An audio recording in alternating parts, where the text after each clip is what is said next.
Hey, I'm Alexander Craig, astrologer and intuitive. Welcome back to the channel. We're going to be talking about the astrology from June 6th to June 11th.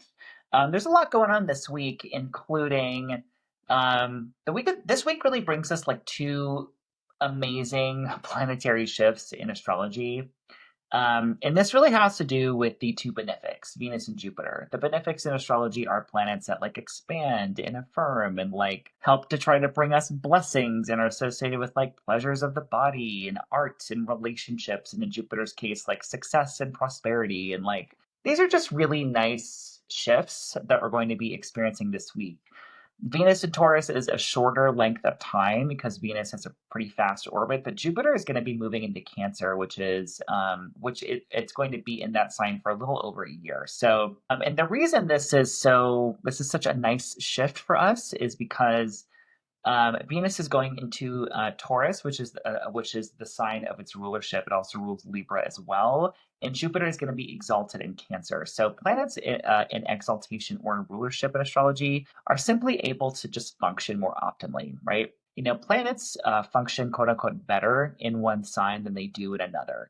Your birth chart, like planets in your birth chart, are different than planets in the sky. Like you might have a planet in a more difficult sign in your birth chart, but it doesn't mean that you're simply just screwed for your entire life. It just means that that planet is going to have to use its resources differently, right? So we look at planets in a birth chart differently that we do planets that are kind of going on in the sky at this time in some way. So and because Venus and Jupiter are going into signs that they just do really well in, and these are planets that help. They expand, they affirm, they try to help us like attract good things. This is really excellent news for the collective, and it is good news for us personally, right? So and we also end this week of June 11th with a really expansive, generally positive full moon in Sagittarius on the 11th of June, and it's ruled by by Jupiter newly in Cancer. So before I continue and talk about the forecast, make sure if you're kind of vibing with me and if you like what you're saying, make sure that you like the video, maybe leave me a comment, kind of letting me know how you're feeling this energy or what your sign is or what your rising sign is in particular. And make sure that you subscribe to the channel and turn on those notifications so you don't miss a video. Also, if you're wanting to know specifically how Venus is going into Taurus or how Jupiter in Cancer or this full moon might like affect you based on your rising sign, I did a video at the beginning of the month, June 2020, about astrology, where you'll find horoscopes for your sign. This is kind of more of a more detailed forecast, but it doesn't talk about necessarily a sign by sign forecast. So check both videos out. Lastly, before we get going, I am going to go start doing lives on YouTube and TikTok. I think I'm going to go simultaneously. And we're going to do a little bit of free readings and kind of hang out with me and ask questions about astrology and intuition. But I'm also going to do paid readings as well. So those lives will be Wednesday at 1 p.m. Mountain Time. I believe I'm going to do intuitive readings that day, so more of a psychic medium reading. And then Friday at 4 p.m. Mountain Time, and I'm going to focus more on astrology that day. And again, I'm going to kind of do freebies at the beginning, but we're going to do kind of more detailed paid readings in those lives. So if you were wanting to take part, either by getting a reading or just hanging out with me, make sure that you were there at one or both times. Those lives will go for about 2 hours. So let's get into this forecast for the week. Okay, so first let's talk right away about Venus and Taurus. So Venus is leaving the sign of Aries. Venus has been in this kind of Pisces, Aries, retrograde, direct cycle for a couple months. So because we had a Venus retrograde in Aries. I can't remember exactly when it was this spring, but we've sort of been kind of in this cycle of Venus being a Pisces or Aries.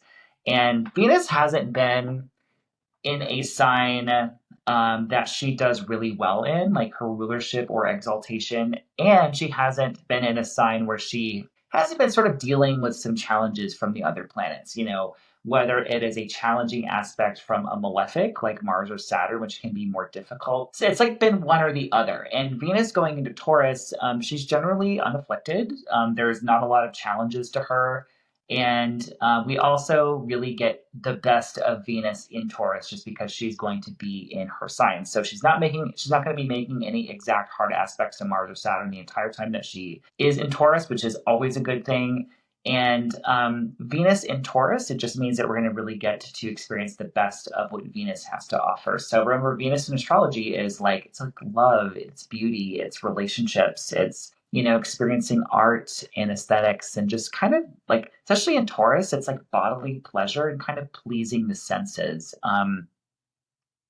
Taurus is a very sort of sensual, very embodied sign, and this is a very grounded and committed Venus. And remember, it's going to be different kind of depending on where in your chart Venus might fall for you, right?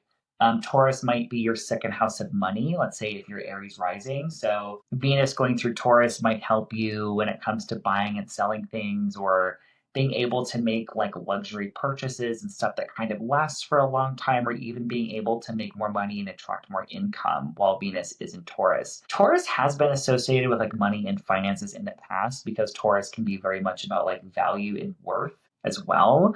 And Taurus is very much a sign that like knows her worth and knows how much her time costs and knows that she sort of deserves nice things essentially.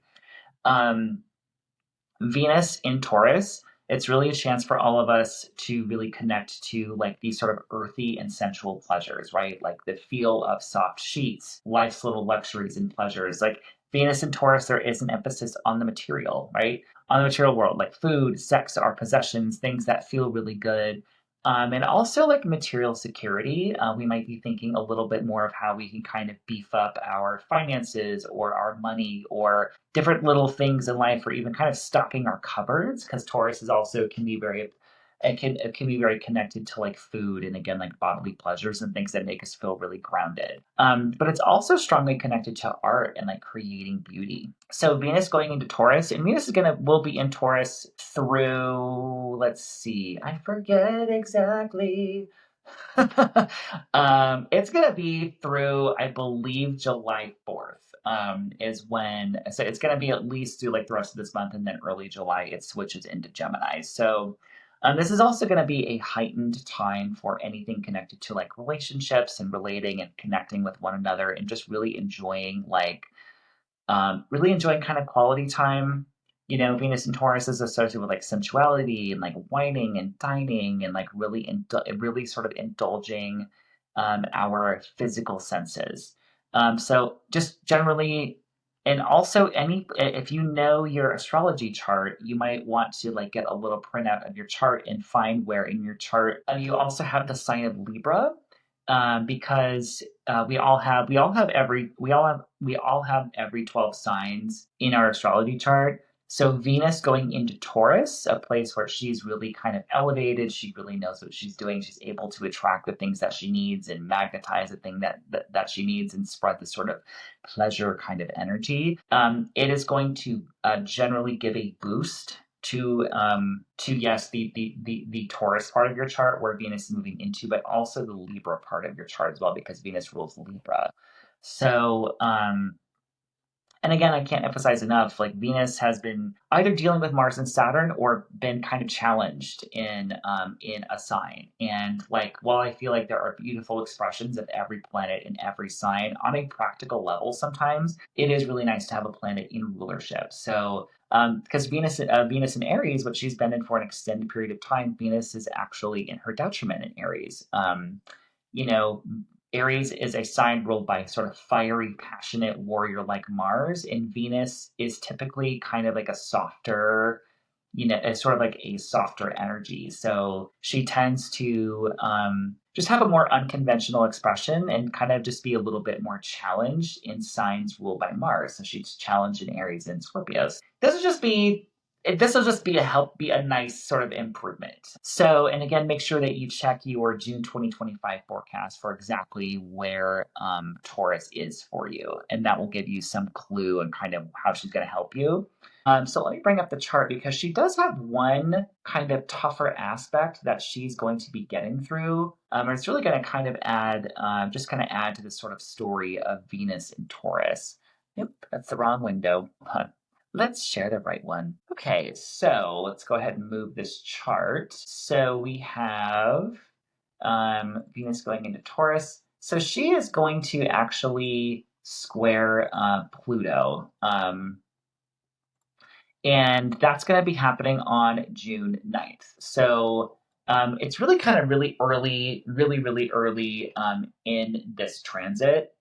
Let me go ahead and move this. There's always so many windows I opened to like do these videos. Okay. So she goes into Taurus on June 6th, and then she runs into Pluto on the 9th. So if we can see, you can see Pluto kind of right at the bottom of the chart here. We're at 3 degrees of Aquarius. And this is a square aspect. This is a sort of 90-degree aspect. That's a very kind of in your face, dynamic, challenging aspect, right? It doesn't have to be just negative though. So Pluto in astrology, it really has to do with like intensity, transformation, obsession.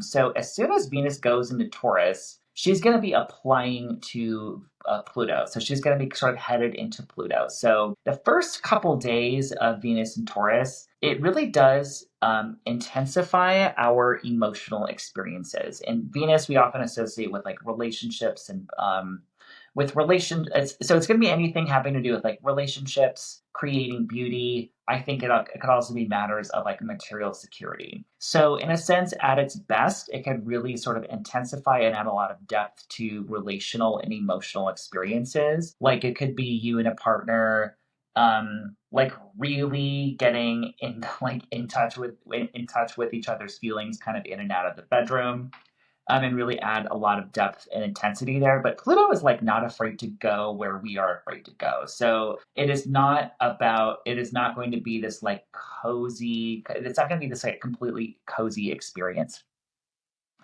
So it could add a lot of depth here, but it's also like it also could there also could just be themes of like of a little bit of like obsession and intensity. It's like if you're in a new relationship, there might be sort of colored with this feeling of like I have to have this person, or even bring up some energies around like jealousy or possessiveness, especially because this is Taurus and Aquarius, and these are very fixed signs. And so this can be very like fixated on like a crush or a love relationship or something that like would like bring you pleasure, or it could be like a material item that you're like, I have to have this, I have to have this, I have to have this.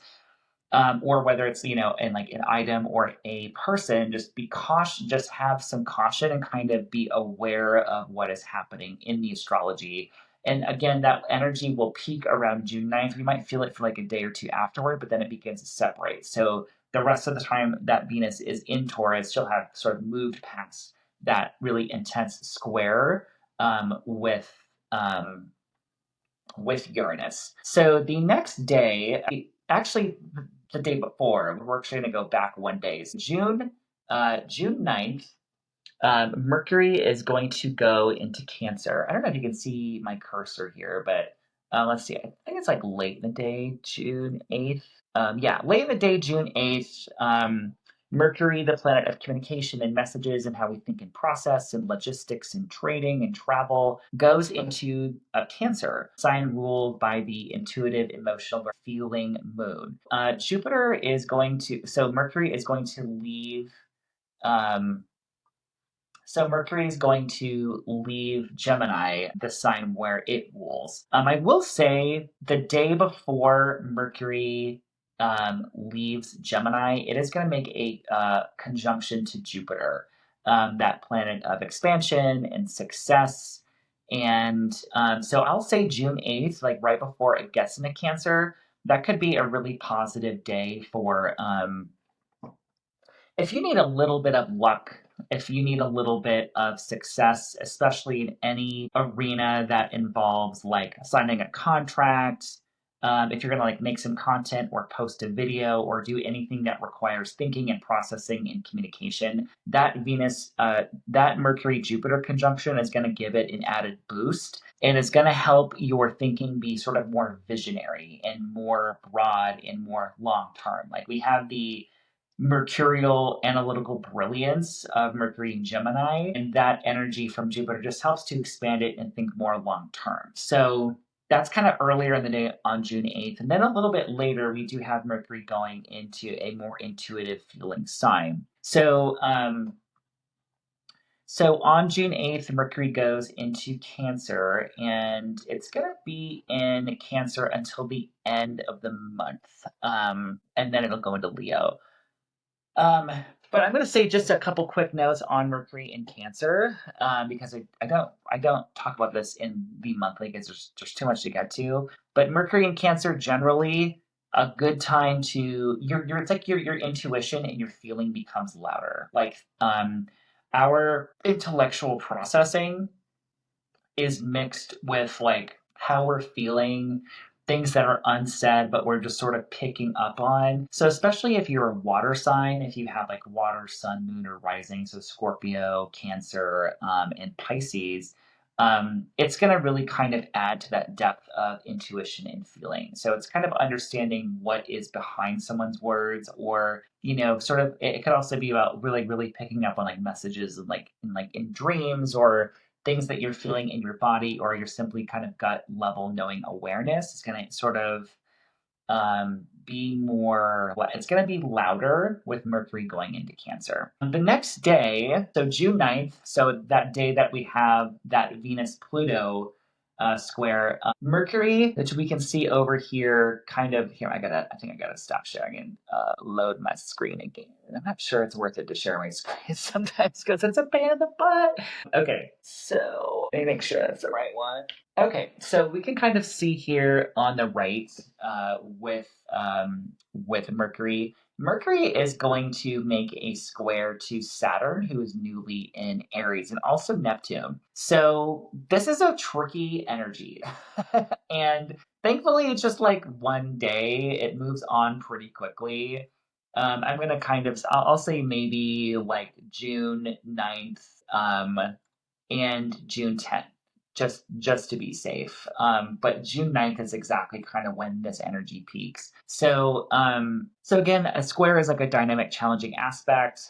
And Mercury this is just confusing energy. It's not the end of, it's like not the end of the world. If you have plans or something, it's fine. I'm just kind of giving you like a little kind of breakdown of it. So Mercury to Saturn typically can be about like anything that requires disciplined thinking or mental focus, or there's like an energy here about like, how do I get through something that might be more like a limiting circumstance? Like, we're very aware on June 9th about maybe things that might be in our way, things that are very limiting to us, or things that are going to take like a lot of hard work or persistence to sort of get through, or just simply being aware of something that's like maybe not the most ideal, right? And at the same time, so normally I'd be like, yeah, this is like good energy for mental discipline and hard work and that kind of thing, and kind of more just sort of like getting your to-do list done, or being aware there's more limiting energy around you on June 9th. But at the same time, it's making a square to Neptune basically around the same time. So there's like an energy here that's kind of confusing because Mercury to Neptune, Neptune is like how we merge with Source. It's like our highest spirituality and highest compassion and imagination and dreams and spirituality. But also, it can just be confusing and foggy. And like, you're like, what is real? So, this is almost like daydreamy energy or confusing energy. This can be good energy to sort of tap into, like just to connect with like intuition. Or the thing is with this energy, it's like you may not even be like know like what your intuition is trying to say. So I'm going to say around this time we might be feeling a little bit of like there might be something in our way this day, or we might be aware of like the discipline or something that we're having to do to accomplish. But Neptune can just make it a little confusing on how to proceed, and it might kind of give it this sort of Neptune like dissolves what it touches, so it might kind of add this kind of energy of like, I'm not sure how to proceed. So I'm kind of saying maybe surrender a little bit to this energy, and like if you can, if there's something that you're trying to do and you remember that like Alex said on June 9th, maybe fucking take a break or surrender or let go, it might be fine to just leave it for another day. Is kind of what I'm trying to say here. So just be aware that energy is pretty tricky. So what do we have next? Oh, okay. So now we get more. Now we get some. Now we get some really good news. So now we have Jupiter going into Cancer. Yes. So that happens really early. I think let's see the actual hour of it happening. So that's gonna be late in the day, June 9th, if you're like in mountain time. So somewhere between June 9th and June 10th, kind of early in the morning, depending kind of where you are in the world. So Jupiter represents expansion, represents teaching and wisdom. Long distance travel represents also like liberation from limiting circumstances. Like truth and justice is a Jupiter signification. Wise teachers, generosity and optimism, just kind of general positivity. It's like the greater benefic. Jupiter's kind of a king energy. I do Jupiter magic kind of on the side, and you can really work with Jupiter if you're wanting for like to like manifest or expand things in your life or kind of tap into your sort of like big daddy energy, you know. So if you need to like if you want to work on like success and like material things, Jupiter can be a good planet to work with. So Jupiter, has been in Gemini for like the past year, um, and Jupiter in Gemini. Jupiter at its best is sort of focused on like our highest vision and like meaning and like the purpose behind it all because it does rule Pisces and Sagittarius, and these are both two signs that are sort of connecting with like ultimate sort of knowing. And Jupiter in Gemini, it's considered to be in its detriment because it is opposite to Jupiter in Sagittarius planet where it is in exaltation. So Jupiter in Gemini, it can be about like there's um, Jupiter Gemini can be a little scattered, because because Gemini is a sign ruled by Mercury. It wants to know all the data. It wants to know like it's curious. It's going here. It's going there. I have Jupiter and Gemini in my chart personally. While I love Jupiter and Gemini, I love my own chart. I love like these sort of qualities about me. Sometimes Jupiter and Gemini can be a little bit sort of scattered and unfocused at its sort of most challenged. At its best, it can really be it can really use that curiosity and intellectual kind of stuff for good. But sometimes it can kind of lose its way a little bit. And also, the most of the whole time that Jupiter was in Gemini, it was also square Saturn when it was in Pisces. So there's been this contraction, expansion feeling to most of Jupiter and Gemini's journeys. So Jupiter in Cancer, we're really able to access the best of what Jupiter has to offer, because Jupiter again, it's exalted in the sign of Cancer. So it's able to bring in like some expansion and some blessings in the collective and interpersonal lives, depending on kind of where it hits you in your chart. Like in a way that is sort of considered like its best and its highest. Jupiter in Cancer, Cancer is associated with like home and family and nurturing. Cancer is a sign of the moon, and this is like really I'm kind of feeling like we're going to see maybe like a rise of more like wise women. And it's like women kind of coming in and fixing things is kind of the feeling that I'm kind of getting. Wise women and mothers and caretakers and nurturers coming in and kind of helping to fix stuff over this next year in our society. And Jupiter, and this is also associated with like protection as well. So like protecting our most vulnerable, liberation, as well. And I also believe that Jupiter in Cancer is going to offer a lot of reconnection to our faith and our intuition, considering that Jupiter has a lot to do with our connection to faith and spirituality, and the Cancer is intuition. So Jupiter in Cancer, this is a great time to access like a lot of gut knowing, intuitive wisdom.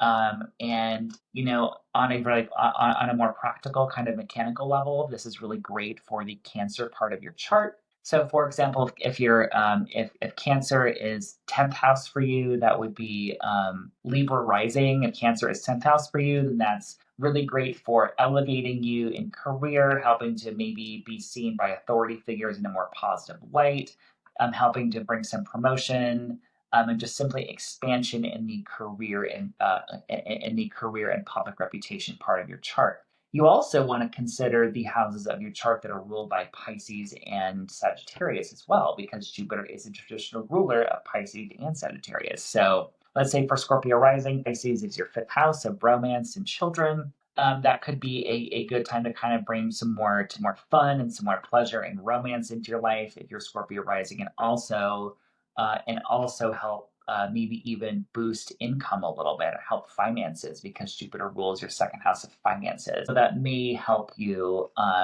That may help those parts. It will help those parts of your chart. And remember, if you're curious about the Cancer part of your chart, check your June 2025 monthly forecast available on my channel. Also, the one tricky thing with Jupiter in Cancer is it's going to square Saturn for the first part of its transit, and the peak of this energy is going to be the middle of this month of June because we have Jupiter coming into Cancer. Cancer is square to Aries, and we have Saturn here at that first degree of Aries. So the middle of the month is when we kind of get some really interesting energy, actually some explosive energy that we'll get to in the next video because we have that Jupiter-Saturn square and a Mars-Uranus square to deal with. So with that square, kind of with Jupiter coming into Cancer, it really does feel like, yes, there's more expansion available to us. There's more opportunity available to us. However, we are more, like, it's like we're still kind of aware of something limiting. And what I kind of get here is like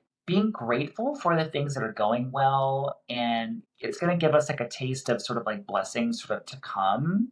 But also kind of realizing that, like, hey, not everything in life is perfect. You know, there are things that kind of suck sometimes, or there are kind of these there is like this challenge, and also just kind of gives it more of like a limiting feel at first when we first kind of get into this square. Or this Jupiter in Cancer energy. Lastly, we have a full moon on the 11th of June. And I did talk about this in my forecast already, but we can kind of go into it with a little bit more detail. So we have the, hold on, let me back up a couple hours. Okay, so this is going to be around 20 degrees and some change of this full moon is happening around 20 degrees of Sagittarius. So when we have a full moon, we always have the sun in opposition to the moon. I'll never forget this video on TikTok many years ago now of this guy went viral because he was like, oh my God, this new moon, it's Kazemi, the sun is so lucky and optimistic. And I'm like, baby, that's every month. The new moon is technically a Kazemi. It means that the moon is in the heart of the sun. That happens every fucking month. I'll never forget. He's like, sign up for my manifestation workshop. And I was just like, oh my God, I want to talk shit about you so bad, but I won't. But now I am. So anyway, yeah, so we have this full moon on June 11th happening. It looks like about around 3 a.m. on June 11th, if you're in Denver, Colorado. So first of all, Sagittarius, what do we know about Sagittarius? It is ruled by Jupiter. And whenever we look at a full moon, we want to look at the planetary ruler kind of guiding it, guiding that energy. And we have this full moon ruled by Jupiter newly in Cancer, newly in its exaltation. And I do feel like there is a sort of generous, protective, and nurturing quality to this lunation. And again, and because it is Sagittarius, it is really about like faith and meaning. Like I feel like we're gonna be connecting to on a general level, like what is meaningful in our lives, what we have faith in, like what we are. Sagittarius is a dynamic, passionate fire sign. So there is a lot of like fiery, passionate, dynamic energy. And I'm going to say adventurous quality to this full moon because Sagittarius, it's like, yes, we're thinking about our philosophy, our spirituality, but it's also like this great adventure. And, there may be themes of like, kind of asking these sort of big, sort of deep questions and kind of finding our why. But I also feel like under this full moon, we're going to be really motivated to take action to some degree. Because this full moon is going making a trine to Mars in Leo. And Mars in Leo is a bold, decisive actor. Mars is it's how we take action, it's passion, especially in the sign of Leo, in this fiery energy. Also, something notable too is it is trine Chiron too. There might be something deeper about this full moon, something that we're sort of healing, but it's sort of here in this sort of like more supportive kind of energy. So it does kind of lend this kind of spiritual quality to this full moon. So this might be, you know, a good time to take off, you know, to maybe kind of think about like where you've been holding yourself back a little bit, because this full moon may want, like, you may feel the urge to like kind of dive into something, or to start something, or that has some kind of like adventurous quality to it, or it may bring something up, like something may be coming to a head in your life, that gives you a lot of pause. You're like, okay, like what is the spiritual sort of meaning of this thing? But again, under this full moon, we are sort of motivated to act somehow. And I just feel like we're going to be connecting to our faith and our big ideas, connection to intellectual things, to travel, are kind of Sagittarian themes as well. So what else am I mentioning here?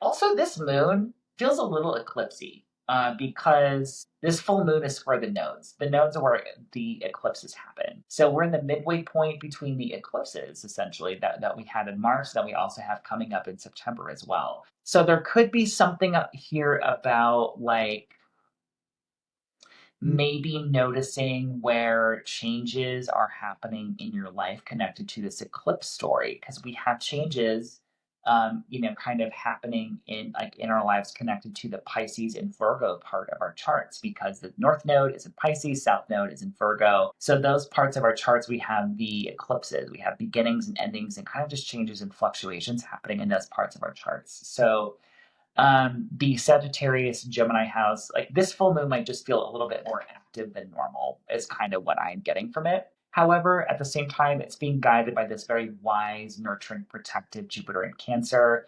Really good time to be connecting in your relationships, in your familiar relationships, and people that feel like family to you. There might be themes around like just building more emotional security, and connecting to themes of like the emotional past and our emotional memory, connecting to wise women and mothers and our nurturing figures in our lives. One thing about Jupiter, it is about to make that exact square to Saturn around this full moon. So it's like there's this feeling of wanting liberation and freedom, because that is also a very Sagittarian theme of like wanting liberation, wanting space, wanting to roam free. But we may not have that ability to run as free as we'd like under this full moon, or we may be aware of what we're wanting liberation from, or where we're wanting to create more space in our life.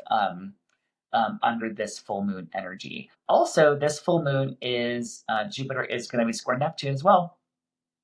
So you may want to consider that. It's like there's an extra potent spiritual, creative, imaginative element of this full moon, but also that can maybe cloud your judgment just a little bit.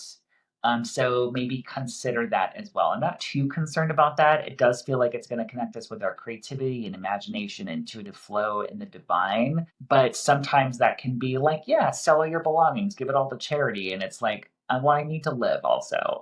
So just kind of consider that as well. And if you're wanting more of a forecast for your sign, remember that you can go to my June 2025 forecast, I forecast for each of your signs. So that is what we have for this week. Next week we're going to be talking about let me actually exit this. Okay, we're going to be talking about that Jupiter Saturn square next week, as well as that explosive Mars Uranus square. And by the way, that square does directly impact the orange villain that, you know, is causing a lot of disruption in our United States government. So that'll be interesting to see how that plays out for him. But until next time, if you're wanting to book a reading with me, whether it's an astrology reading where we go into your birth chart and look at future upcoming cycles for you, or do a psychic medium reading where we get guidance from your spirit guides and past or beloved ones, you can book with me at darksororacle.com. Until then, I will see you next week. Take care, y'all.